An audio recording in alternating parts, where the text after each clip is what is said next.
آج ہمارے لوگ کہتے ہیں یار انویسٹمنٹ کرنی چاہیے موقع پر ہیں، پیسے لگانے چاہیے صحیح آئٹم پر، جدھر نفع ملے چھوڑنا نہیں چاہیے، صحیح ڈیسیشن لوگے تو جناب نفع ملے گا۔ اللہ اکبر، خدا کی قسم، دنیا بھر کے مالداروں کی دولت ایک طرف اور صدیق اکبر رضی اللہ تعالیٰ عنہ کا ڈیسیشن ایک طرف، آپ جاتے امیہ بن خلف کے پاس، بولتے اس غلام کی کیا قیمت لوگے ہیں؟ یہ غلام مجھے دے دو، بہت مارتا تھا نا، یہ بتاؤ یہ غلام کتنے کا مجھے دو گے؟ وہ امیہ کہتا ہے میں مثال دے رہا ہوں آج کے دور کے حساب سے 10,000 روپوں کا دوں گا۔ کہا ٹھیک ہے 10,000 میں ڈن ہوا؟ کہتا نہیں 20,000 میں دوں گا۔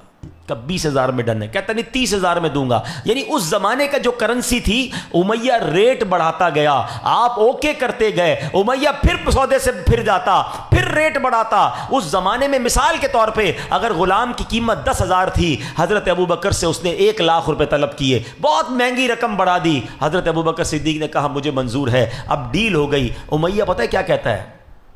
کہتا ہے اے ابو بکر، تمہارے تو میں نے بزنس کے بڑے چرچے سنے ہیں، تم تو بڑے بڑے ماہر بزنس مین ہو، اتنا مہنگا غلام تم نے خرید لیا؟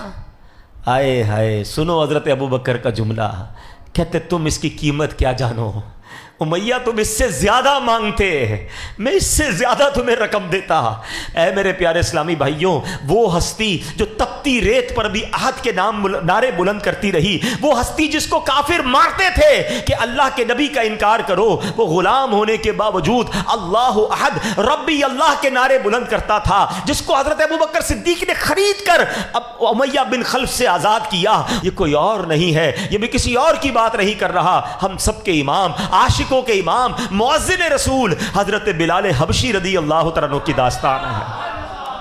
اللہ اکبر، یہ وہ لوگ تھے جو ایمان لانے کی جنہوں نے قیمت دی ہے۔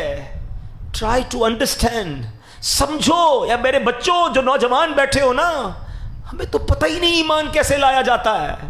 میں اور آپ اللہ کا جتنا شکر ادا کرے کم ہے کہ ہم مسلمان گھرانے میں پیدا ہوئے، ہمارے ماں باپ مسلمان، ہماری اور آپ کے کانوں نے پہلی آواز جو سنی ہے وہ اللہ اکبر سنی ہے۔